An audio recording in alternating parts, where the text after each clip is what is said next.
কেইবাটাও বেংক য'ত নেকি আমাৰ চৰকাৰী কৰ্মচাৰীসকলে দৰমহাৰ লেনদেন কৰে তেওঁলোকৰ লগত আমি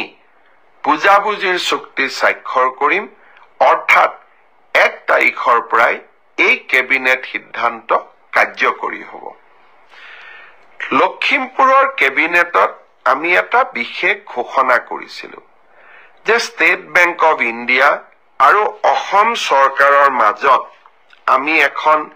বুজাবুজিৰ চুক্তি স্বাক্ষৰ কৰিম যাৰ জৰিয়তে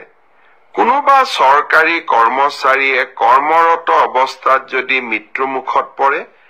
তেওঁলোকে 5 লাখ টকাৰ পৰা 10 লাখ টকা তেওঁলোকৰ পৰিয়ালে অতিৰিক্ত লাইফ ইন্সুৰেন্স পাব চৰকাৰৰ পৰা পোৱা সহায়ৰ উপৰিও দুৰ্ঘটনাজনিত কাৰণত মৃত্যু হলে 1 কোটি টকা পৰিয়ালটোৱে পাব আৰু যদি দুৰ্ঘটনাত পাৰ্মানেন্ট ডিজেবল হয় তেতিয়াও তেওঁলোকে 70 লাখ টকা তেওঁলোকে পৰিয়ালটোৱে লাভ কৰিব লখিমপুৰৰ কেবিনেট সিদ্ধান্ত হোৱাৰ পিছত আমি বেংকসমূহৰ লগত নিৰন্তৰভাৱে আলোচনা কৰিলো অহা 1 তাৰিখে 1 জানুৱাৰী তাৰিখে নতুন বছৰৰ আৰম্ভণিতে ষ্টেট বেংক অফ ইণ্ডিয়া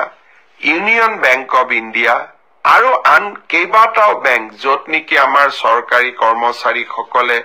দৰমহাৰ লেনদেন কৰে তেওঁলোকৰ লগত আমি